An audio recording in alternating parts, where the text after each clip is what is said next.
நண்பர்களே, கரப்பாம்பூச்சி ஜனதா கட்சி நம்ம ஊர்ல தாவேக்கா மாபெரும் வெற்றி அடைஞ்சது பிறகுதான் தொடங்கப்பட்டது. அது தெரியுமில்ல. என்ன காரணம்னா தமிழக வெற்றி கழகம் ஒரு புதிய கட்சி 2.25 வருஷம் தான் ஆச்சு. தமிழகத்துல பெரிய வெற்றி பெறுமா அப்படின்னு நிறைய பேர் சந்தேகப்பட்டாங்க. ஆட்சிக்கு வந்துட முடியுமா? ஆட்சிக்கு வந்துருச்சுங்க. 2.5 வருஷத்துல முன்னால ஆரம்பிச்ச அந்த கட்சி தமிழகத்துல ஆட்சிக்கு வந்துருச்சு. திரு விஜய் முதலமைச்சர் ஆயிட்டார். இதெல்லாம் நடக்குமா அப்படின்னு நிறைய பேரு தமிழ்நாட்டில் மட்டும் இல்ல, இந்தியால மட்டும் இல்ல, உலகம் எல்லாம் கேட்க ஆரம்பிச்சுட்டாங்க. எந்த சமயத்துலதான் உங்களுக்கு தெரியும் ஒரு மூத்த நீதிபதி இந்த வேலையில்லாத இளைஞர்கள்லாம் கரப்பாம்பூச்சி மாதிரி அப்படின்னு சொன்னதுல தாங்க முடியாம அபிஜித் திப்கே என்ன பண்ணார் அப்படின்னா, கரப்பான்பூச்சி ஜனதா கட்சி, காக்ரோச் ஜனதா பார்ட்டின்னு ஆரம்பிச்சாருங்க. எதுல ஆரம்பிச்சாரு? சோசியல் மீடியால ஆரம்பிச்சாரு. அப்படியே பத்திக்கிச்சுங்க. கிட்டத்தட்ட கோடிக்கணக்கான பேர் உறுப்பினர் சேர்ந்துட்டாங்க. இப்படியும் நடக்குமா அப்படின்னு எல்லாரும் பெரிய சந்தேகமாயி போச்சு. மத்திய அரசு எல்லாம் அடடா இந்த பேஜ் எல்லாம் முடக்குங்க அப்படின்னு சோசியல் மீடியாவை கேட்க ஆரம்பிச்சாங்க. ஆனா இதெல்லாம் முடியுமா? கடைசியில பார்த்தா அபிஜித்திற்கு இந்தியாவை வந்துட்டார். சரி வரட்டும்னு பார்த்தா போராட்டத்தில் இறங்கிட்டாரு. இப்படி எல்லாம் நடக்குமா அப்படின்னு நிறைய பேர் வியக்க ஆரம்பிச்சுட்டாங்க. எப்படி ஆரம்பிச்சாரு?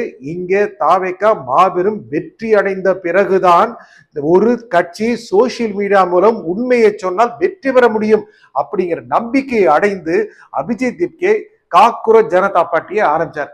ஏன் இந்தியா முழுக்க இளைஞர் அதன் பக்கம் இருக்கிறார்கள்? அவர்கள் உண்மை பேசுவார்கள் போல இருக்கிறது. அவர்கள் ஒரு மாமூல் அரசியல்வாதி இல்லைங்கிற மாதிரி இருக்கு. இவர்கள் லஞ்சம் வாங்க மாட்டார்கள், இவர்கள் ஊழல் செய்ய மாட்டார்கள், இவர்கள் கையூட்டு வாங்க மாட்டார்கள், இவர்கள் இப்படியெல்லாம் ஒரு நல்ல இமேஜ்ல வருவாங்க. பொய் பேச மாட்டாங்க, துவாலையை போட்டுக்கிட்டு துண்டை போட்டுக்கிட்டு எல்லாம் அப்படியே அலப்பற செய்ய மாட்டாங்க. சாதாரண இளைஞர்கள், சாதாரண குடும்பத்திலிருந்து வருகின்ற இளைஞர்கள், கஷ்டத்தை அனுபவித்து வருகின்ற இளைஞர்கள், உண்மையை பேசுபவர்கள், சமூகம் நன்றாக இருக்க வேண்டும் என்று விரும்புபவர்கள், எத்தனை பெரிய அதிகாரமாக இருந்தாலும் நீங்கள் வீட்டுக்கு போகலாம் என்று சொல்கிற அளவுக்கு சாட்டை எடுக்கக்கூடியவர்கள் அப்படிங்கிற இமேஜ் அவங்களுக்கு இருந்தது அல்லவா? அது வந்ததற்கு காரணமே நம்முடைய தமிழக வெற்றி கழகத்துடைய வெற்றி தான். தமிழக வெற்றி கழகம் யார்? ஒரு திரு விஜய் மிகப்பெரிய நடிகர், வசூலில் நம்பர் 1.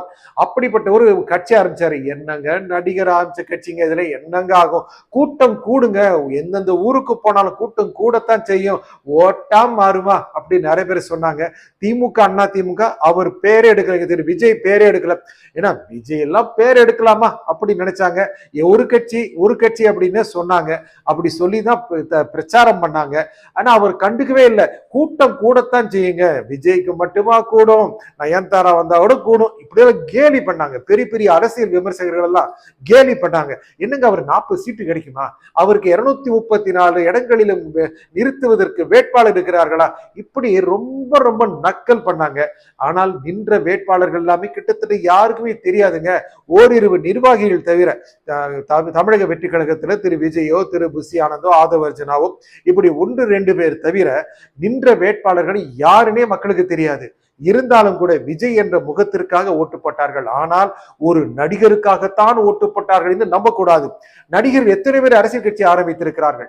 அப்படி இருக்கும் பொழுது இந்த திராவிட கட்சியின் ஆட்சியிலிருந்து மாற்றம் வேண்டும் அப்படின்னு மக்கள் நினைச்சாங்க.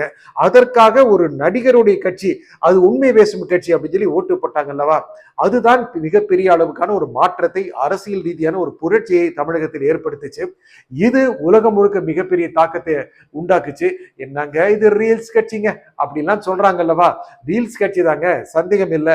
ஆனா நீங்களும் கூட ரீல்ஸ் போடலாம். நிறைய ரீல்ஸ் திமுக தான் போடுச்சு. ஆனா மக்கள் ஏத்துக்கலையே.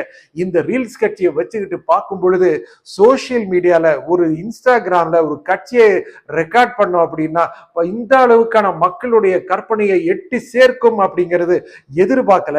அபிஜித் திப்கே எதிர்பார்த்திருக்க மாட்டாரு. மிகப்பெரிய கட்சியாகி போச்சுங்க. மிகப்பெரிய கட்சி இன்னைக்கு நாளைக்கு தேர்தல நிக்குமா இல்லையா சொல்ல மாட்டாங்க. தேர்தல நின்னே தீருவாங்க. நின்னா யாருக்கு? பாஜக நினைச்சாங்க இது காங்கிரஸுக்கு எகென்ஸ்டா போவாங்க, ஓட்டு பிரிஞ்சா மறுபடியும் மோடி சூப்பர் பிரைம் மினிஸ்டர் வந்துருவாரு அப்படின்னு பாஜக நினைச்சாங்க. காங்கிரஸ் நினைச்சாங்க அப்படியே பாஜக ஓட்டை பிரிக்கும், நமக்கு தான் வெற்றி அப்படின்னு நினைச்சாங்க. நம்ம ஊர்ல திமுகவும் அண்ணா திமுக நினைச்ச மாதிரி விஜய் யார் ஓட்டை பிரிப்பார்? அண்ணா திமுக ஓட்டை பிரிப்பார், திமுக வந்துவிடும் அப்படின்னு திமுக நினைச்சது. அதே மாதிரி அண்ணா திமுக நினைச்சது திமுக ஓட்டை பிரிச்சது மாதிரிங்க மறுபடியும் அண்ணா திமுக ஆட்சி தான் அப்படின்னு எடப்பாடி நடிச்சிட்டு இருந்தாரு. பகல் கனவு கண்டாரு. இப்படிதான் டெல்லியிலையும் ராகுல் காந்தியும் மோடியும் கூட கனவு கண்டாங்க. இப்போ பார்த்தோம் அப்படின்னா அவங்க மிகப்பெரிய ஒரு ஆர்ப்பாட்டம் நடத்தி இந்த கட்சிகள் எல்லாம் செய்ய முடியாத ஒரு விஷயத்தை செய்ய முடியும், ஒரு கல்வி அமைச்சரை வீட்டுக்கு சென்று வாருங்கள் அப்படின்னு டாட்டா காட்ட முடியும், இந்த அளவுக்கு வந்துட்டாங்க அல்லவா. அடுத்த தேர்தலில் நின்றுருவாங்க அப்படின்னு வடநாடு எல்லாம் பேசிக்கிறாங்க. எந்த மாநிலத்தை தேர்தல் நிப்பாங்களாம் அப்படின்னு கேட்கிறாங்க. உத்தரப்பிரதேசம், ஐயையோ அங்கே நிக்க போறாங்களா, மத்த பிரதேசத்துல நிக்க மாட்டாங்களா? எல்லா பிரதேசத்திலும் இளைஞர்கள் இருக்காங்க, இளைஞர்கள் பின்னால் அவங்களோட பெற்றோர்கள் இருக்காங்க, நின்றுருவாங்க அப்படி இருக்கு அவங்க வடநாட்டை பொறுத்த வரைக்கும். தமிழ்நாட்டை பொறுத்த வரைக்கும் திமுக என்ன பண்ணணுங்கிறதே தெரியல. சமீபத்தில் காக்ரோச் ஜனதா பார்ட்டிக்கு ஆதரவாக இடதுசாரிகள்லாம் கிளர்ந்து எழுந்து ஆர்ப்பாட்டம் நடத்துறாங்க. அதுல உள்ள பூந்து திமுக காரங்க தமக்கு சார்பா பயன்படுத்திக்கலாமா அப்படின்னு நினைச்சாங்க. அது மிகப்பெரிய போராட்டமாக முடிந்துவிடும், அது அப்படியே இந்த ஆட்சியை கலகலக்க வைத்து விடும் இப்படிலாம் சொன்னாங்க. நேரா போனாரு, எங்க சிபி ஆபீஸ்ல களம் அமைச்சு தொடர் முழக்க போராட்டம் நடத்தினாங்க. நடிகர் நடிகைகள் இயக்குநர்கள் கூட்டத்தோட கூட்டமா நின்று ஆர்ப்பாட்டம் பண்ணாங்க. இதுக்கு பின்னணியில் என்ன இருந்தது? திமுகவுடைய விசுவாசம் இருந்தது. அங்கே கனிமொழியும் வந்தாங்க, நம்ம ஜூலி அவங்களும் வந்தாங்க. இந்த மாதிரி திமுக பிரபலங்கள் எல்லாம் வந்து பார்க்கும் பொழுது அடேடே திமுக இதை ஹைஜாக் பண்ணிரும் மாதிரி இருக்குன்னு நினைச்சு தாவேகா சார்பாளர்கள் இல்லை, உண்மையான கரப்பான் பூச்சி கட்சியினர் ஐயா திமுக காரங்களே நீங்க டாட்டா உங்களுக்கு போயிட்டு வாங்க அப்படிங்கிற நிலைமையை உருவாக்கிட்டாங்க. மக்களுக்கு தெரிஞ்சு போச்சு. கடைசியில வந்தாரு ராஜ்மோகன் மாநில அமைச்சர், ஐயா நீங்க வெற்றி பெறுங்க, தப்பே இல்லை, இளைஞர்கள் வெற்றி பெறுங்க, ஒரு கட்சி வெற்றி பெறுங்கிற அவசியம் கிடையாது, திமுக காரங்க நீங்க அண்ணா திமுக காரங்கள கிடையாது, நீங்கள் இளைஞர்கள் நீங்கள் வெற்றி பெற வேண்டும் அப்படின்னு நியூட்ரலா சொன்ன உடனேயே அடடே இந்த ஒரு ஆங்கிள் இருக்கா அப்படின்னு திமுக இந்த எஃபர்ட்டும் முடியலையா, எத்தனையோ முயற்சி எடுக்கிறோம், அப்படியே இந்த குதிரை பேர அரசு அப்படிங்கிறோம், முடியல, குதிரை பேரமே நடத்தலாங்கிற எண்ணம் கூட திமுகவுக்கு வந்து விட்டுதான் சொல்றாங்க. தாவேக்காவுடைய எம்எல்ஏக்கள்லாம் கவர்னதெல்லாம் கோடி கோடியா ஆசை காட்டலாம் நினைச்சாங்க. நிறைய பேர் இப்போ சிறையில் இருக்காங்க. அவர்களுக்கு ஆதரவாக இருந்த முன்னாள் அமைச்சர் அவருக்கு சேர்ந்தவர்கள் எல்லாமே ஜாமீன் வாங்கி இருக்காங்க. இது எல்லாமே ஃபெயிலியர் ஆகி போச்சு. அடுத்தது என்ன ஆகுங்கிறது தெரியல, திமுகவுக்கு தெரியலைங்க. தாவேக்கா பொறுத்த வரைக்கும் தமிழகத்துல இங்க கரப்பான் பூச்சி ஜனதா கட்சி வெற்றி பெறக்கூடிய ஒரு பெரிய அளவுக்கான கெத்து காட்டக்கூடிய வாய்ப்பு இல்லை. ஏனென்றால் இளைஞர்கள் தாவேகா பக்கம் இருக்கிறார்கள், இளைஞர்கள் முழுக்க முழுக்க அவர்கள் பக்கம் தான் இருக்கிறார்கள். இதனால அவர்கள் தான் மேல் மேலும் தாவேகா பக்கம் போய் விடுவார்கள். என்னன்னு மாற்ற வேண்டும் என்று விரும்பிய இளைஞர்கள், ஐயோ அப்படிதாங்க அண்ணாமலை வந்தாரு அவருக்கு இல்லாத மாற்றமா அப்படின்னு நிறைய பேர் சொன்னாங்க.